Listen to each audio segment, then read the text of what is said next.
ወንጀለኛውን ቡድን ቀደም ያለ ማጋለጤ ይቆጨኛል ሲሉ አቶ ጌታቸው ረዳ ተናገሩ። ለቅልተሚት መልሰይም ግሒፎም ዘለው ሓፊሶም ወሲዶም ዘለው በአዲስ አበባ ከተማ በአንድ ምሽት ብቻ ከ300 በላይ የትግራይ ተወላጆች ታስረው እንደነበረ አቶ ጌታቸው ረዳ መናገራቸውን ጠቅሰው ሰላም ንምምጻእ ውሽጣዊ ዓቕምካ እዩ ዘምጾ ለሚንካ ተማህሊልካ ተማሕፂንካ ሰላም ሆነ ይወሃብን ታደሰ ወረደ ፊዚካል በአካል ይምሳና ዘሎ ትግራይ ዘሎ እምበር ስነልቡኑ ስራሑ ምስ ሓራ መሬት ምስ ብርሃን ጅላ ሳምባኡ ሳምባ ትግራይ ዘይኮነስ ሳምባ ብልጽግና ሰላም አደቅ ዓበይቲ ዋዛ ያይቱ ቻናል ቤተሰይ ሐመን ይኹም ዳሕና ዲኹም ነሱ ተፉኛ ግናለ ማዓንትማ ወቅተል ባላይ ትግራይ ነገራት ሐመን ይሉና ሓደ ነገር ሕዘርኩም መጸን ይኹ ዝባ ላላ ለዛራይ ፊሉ ሓድሾም ማ ላይክ እና ሰብስክራይብ ነገርኩም ዛ ቻናል ቤተሰብ ትኾን ትኽልኹም ላ ቪዲዮ መለስ ኸዚ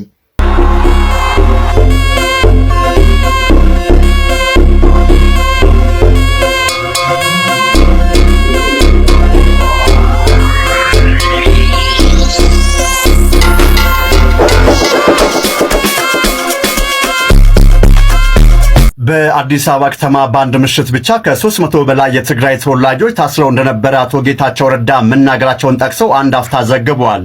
በትግራይ የተደረገ ካለው መጠነ ሰፊ የውትድርና ግዳጅ አምልጠው ወደ አዲስ አበባ የሸሹ ተፈናቃዮች በፖሊስ ቁጥጥር ስር ውለዋል። አቶ ጌታቸው እንደሚሉት ከሆነ እነዚህ ሰዎች ስራ ፍለጋ ሳይሆን የግዳጅ ውትድርናን ፈርተው የመጡ ተፈናቃዮች ናቸው ብለዋል። የሚገርመው ደግሞ በለሚኩራ ክፍለ ከተማ በቁጥጥር ስር ከዋሉት 300 ሰዎች መካከል በወንጀል ተጠርጥረው እንዲቆዩ የተደረጉ 9 ብቻ ናቸው። ቀሪዎቹ 291 ሰዎች ደግሞ ተፈናቃይ መሆናቸውን ተናግረዋል። እንዲሁም ደግሞ መኖሪያ ስለሌላቸው በአንድ ቤት ውስጥ ተሰብስበው መገኘታቸው ነው የተገለጸው። አቶ ጌታቸው ከፌዴራል እና ከአዲስ አበባ ፖሊስ ጋር ተነጋግረው ብዙዎች እንዲለቀቁ ማድረጋቸውንም ተናግረዋል። አሁን ግን በትግራይ ያለው ወታደራዊ አፈሳ አዳዲስ ተፈናቃዮችን እየፈጠረ ይገኛልም ነው ያሉት። እናንተ በዚህ ጉዳይ ላይ ምን ትላላችሁ? ይህ የውትድርና ግዳጅ ስደት ማስከተሉን እንዴት ታዩታላችሁ? ሐሳብና ሴቶቻችሁን በኮሜንት ላይ አጋሩኝ። ለኻል ቪዲዮ መለስ ኸዚ ወንጀለኛውን ቡድን ቀደም ያለ ማጋለጤ ይቆጨኛል ሲሉ አቶ ጌታቸው ረዳ ተናገሩ። ጌታቸው ረዳ አነጋጋሪ መግለጫ የሰጡ ሲሆን በጣም የሚያበሳጨኝ ነገር ቢኖር ቀደም ብዬ ይህንን ወንጀለኛ ቡድን ማጋለጥ አለመጀመሬ ይቆጨኛል ብለዋል። አክሎም የፈለጉትን ታርጋ ቢሰጡኝ እኔ ግድ አይሰጠኝም ያሉት አቶ ጌታቸው በፖለቲካው ረገድም ቢሆን ህዋት ከሸኔና ከፋኖ ጋር ተዳምሮ አዲስ አበባ የመግባት ህልም አለው ብለዋል። ነገር ግን አዲስ አበባ ሲገባ ማን ስልጣን ይሰጠዋል? እሱን እግዚአብሔር ነው የሚያውቀው ሲሉም ተሳልቀዋል። አቶ ጌታቸው በመጨረሻም በትግራይ ህዝብ ላይ የመጣ ያለው የህልውና አደጋ እጅግ እንደሚያስጨንቃቸው ገልጸዋል። እናንተስ በዚህ ንግግር ላይ ምን ትላላችሁ? ሐሳብና ሴቶቻችሁን በኮሜንት ላይ አስቀምጡልኝ። አዲስ ከሆናችሁ ደግሞ ፎሎ ማድረግ እንዳይዘነጋ። ለኻል ቪዲዮ መለስ ኸዚ ትማልውን ዝሕለፍዎ ናይ ሰየምቲ በቀሊሉ ዝረአ ይኮነ መራሕቲ ዞባ ናይ ሓቅነት ዞባ ክትመርሕዎ እንድሕር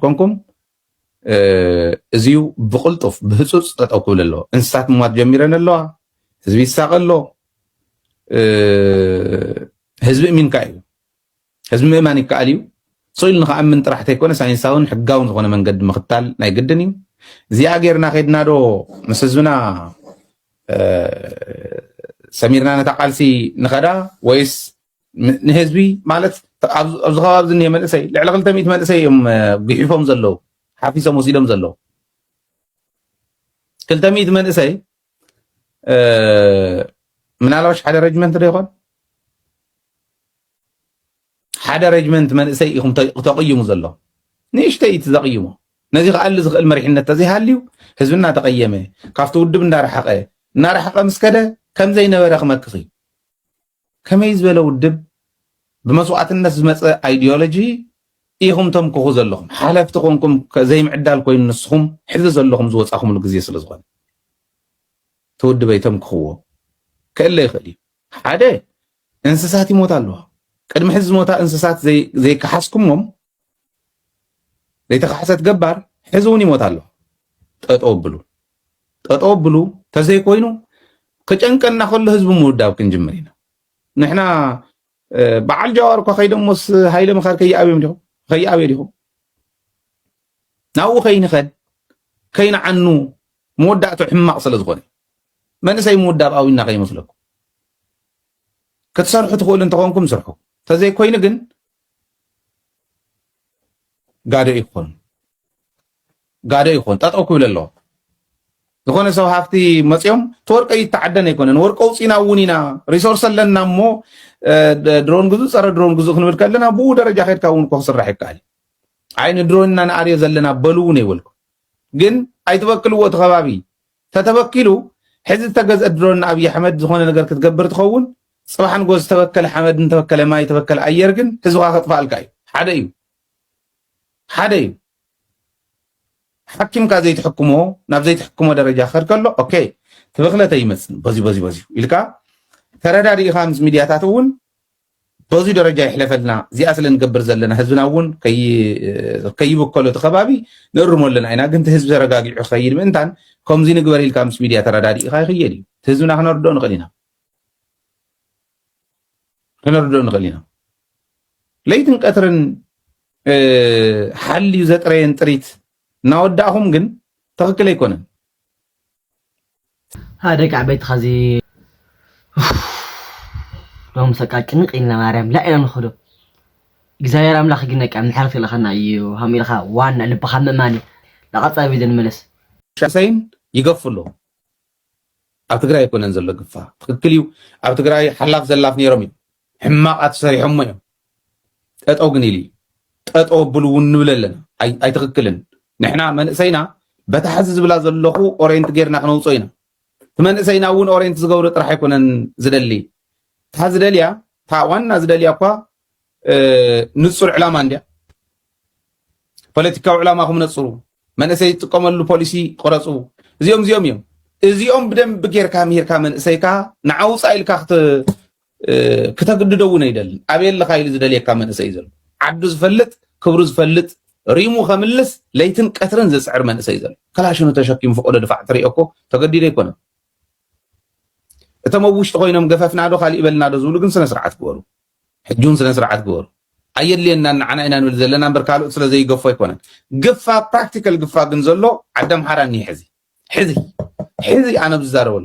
ቅድሚ ሰዓታት የረኺበ ያዛ መረዳእታ እዚኣ ሕዚ የዝብ ዘሎ ኣብ ሆቴላት እንዳኣተው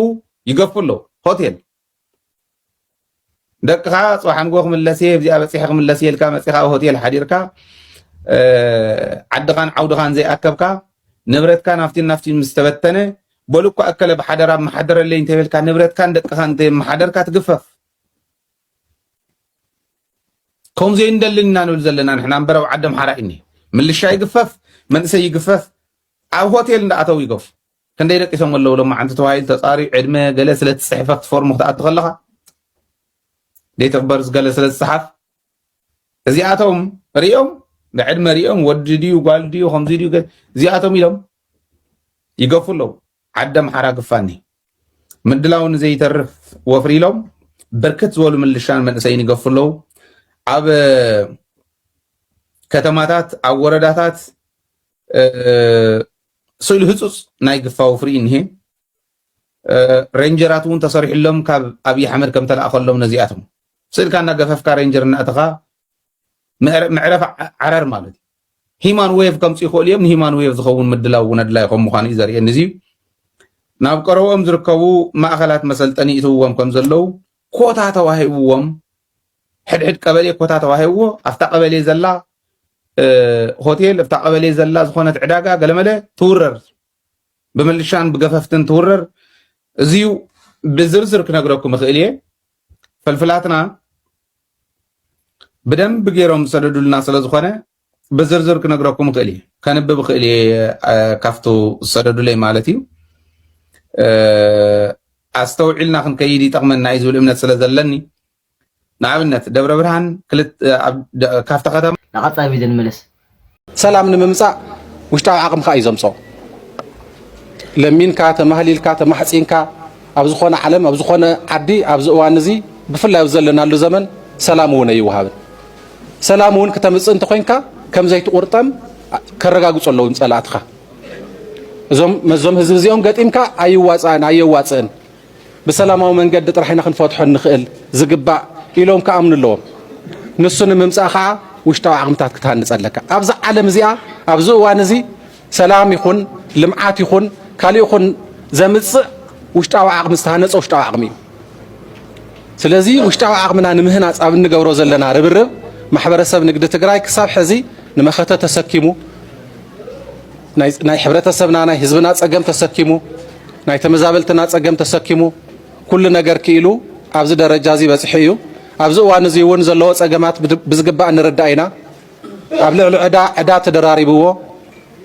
ኮምፓውንድ ኢንተረስት ክኸፍል ብኩናት ዝዓነወ ዝተወረረ ሃፍቱ ብዘይንሕስያ ሃፍቱ ተሓሪጁ ክኸፍል ከም ዝተፈረዶ ንፈልጥ ኢና እዚ እንታይ እዩ ዘርእየና ላኻል ቪድዮ መለስ ኸዚ ከምቶም ካልኦት ዓርታት ስለ ዘይፈረስና ኣብ ትሕቲ ግዜያዊ ምምሕዳር ከም ጨው ስለ ዝሓቐቕና ስለ ዘይተበተና ነበረ ስለ ዘይኮናስ ዓመፅ ኩላዕ ክንዕምፅ ተኾይና ኣብ ልዕሊ ፖለቲካ ውድብ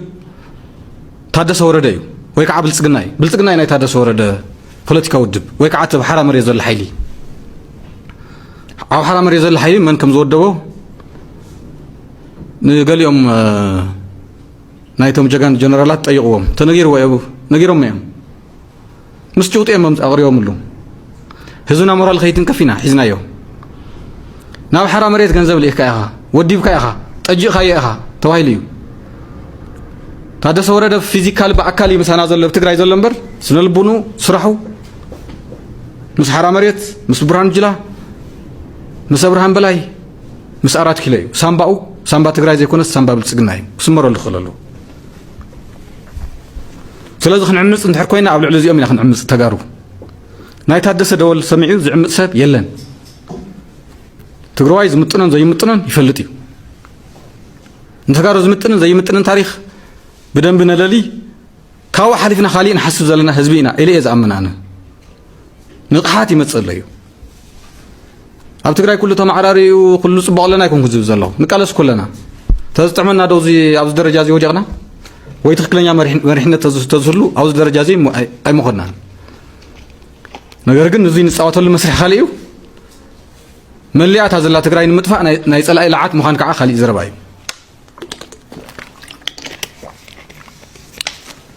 كاوت عمص نمكصال ገንዘብ ይንስነስ ከም ዘሎ ማዓት ቢሊዮናት ይንስነስ ከም ዘሎ ንፈልጥና ኩሉውን ይፈልጥ እዩ ንዞም ገንዘብ ዝቅበሉ ዘለው حواتنا ገንዘብ ተቀበሉ ነገር ግን ብልጽግና ንምጥፋእ ተጠቀሙሉ ትገንዘብ ገንዘብና እዩ ዓይን ብልጽግና ንምጥፋእ ተጠቀሙሉ ትገንዘብ ሕድሕድ ዝድርባያ ኣእማን ገንዘብ ስትኹንስ ግዛዕ ስትኹን እናልዕልና ናይ ብልጽግና ዕድመ ንምሕፃር ኢና ክንጥቀመላ ስለዚህ ዝመጽእ ገንዘብ ምሕሳመ የድልን ኣታው ምግባር ኣቀባቢልካ ገልቢጥካ ናብ ብልጽግና እዩ ኣብ ሸውዓተ ሕጉም ውግእ ለቀጣይ ቪዲዮ እንመለስ የትግራይን እናት የደፈረ ሰራዊት ወደ ትግራይ ይግባ እያላዘነ የሚውል ፓርቲ ህወሓት ሊሆን አይችልም እኛ የምናውቀው ህወሓት ብልጽግና እውቅና ሰጠው አልሰጠው ምን አባቱ ሳግብቶት እውቅና ይሰጣል አይሰጥም ሰላም ሊሆን ከፈለገ ሊሰጥ ግዴታው እሱ ሰጠው አልሰጠው ግን የትግራይ ህዝብ እውቅና ከሰጠው በቂ ነው ስለዚህ አንተ ስትገረድ ጌታ ጋር ተጎንብሰህ የምታገኘው ነገር አለ የሚያሳፍረው አርሚ 7 በዚህ ገባ አርሚ 13 በዚህ ገባ በዚህ ላይ ያጠፉን ነው ይያለ ያማከረ የሚውለው የኔ አባት ምለው የትግራይ ህዝብ መከራና ስቃዩ ነው ብሎ ታግሎ የመሰለኝ ኋላ ግን የገባኝ ካህዲ አሁን ነውር እየተናገረ አሁን መጽሐፍ ጽፏል ባይዘው ይሄ ሰውዬ የመጨረሻ ሸቃጭኝና ነጋዴ መሆኑን የምታውቀው የትግራይ መከራ እኮ አላለቀም የኢትዮጵያ መከራም አላለቀም ያላለቀ መጽሐፍ ጽፏል እንዴ ልትነግድ ካልፈለግ ልታጭበረብር ካልፈለግ አይደረግም እኮ አሁን 10 ጊዜ ሚዲያ ላይ የሚወጣው ያቺ መጽሐፉን ለመሸጥ ነጋዴ ነው ፖለቲከኛ አይደለም እኔ አይደለም ያልኩት ከዛ በትግራይ በወርቅ ዘራ የተነገሩትን ነገሮች በመጽሐፍ ሽያጭ ተገኙ ለማለት ያህል አለቀ የትግራይ መከራ መቻለቀ መጽሐፍ እኮ የትግራይ መከራ ተጀምሮ እስኪያልቅ ቢያንስ መናገር አለበት የህዝብን መከራ መናገር አለበት አሁን መጽሐፉን ይዞ የመጣው ነጋዴ ስለሆነ ነው ጻድቃንችን የምታክልን ጥፍጣፊ የትግራይ ፍቅር የለውም ከርሱና ስልጣኑ ብቻ ገንዘብ ነው ወዳጁ ለትግራይ ህዝብችን የምታክል እስኪ ስለየትኛው ተፈናቃይ ሲያወራ ስንት ታውቃለህ የህፃጥ የተዋጣው ገንዘብ ተቀማ አይደል ሲቀማ አትሊሳንት አትቆጣም የሆነ ነገር አይሰማም ቆይ ግን እኔ የሚገርመኝ አንድ ነገር አለ ሌቦች መሪዎችና ሌቦች ፖለቲከኞች ሲሰርቁ መጽሐፍ ነው የሚያሳትሙት። ከዛ ገንዘቡ ከየት መጣ ሲባሉ በመጽሐፉ ሽያጭ የተገኘ ነው ይላሉ። ኤክስፕሬስ እንዴት አዎ ማለት ስለዚህ ናብ ልቦናኩም ተመለስና ከለኹም ማለት ኢና ክንደሊ ናብ ቀጻሊ ቪድዮ መለስ ከዚ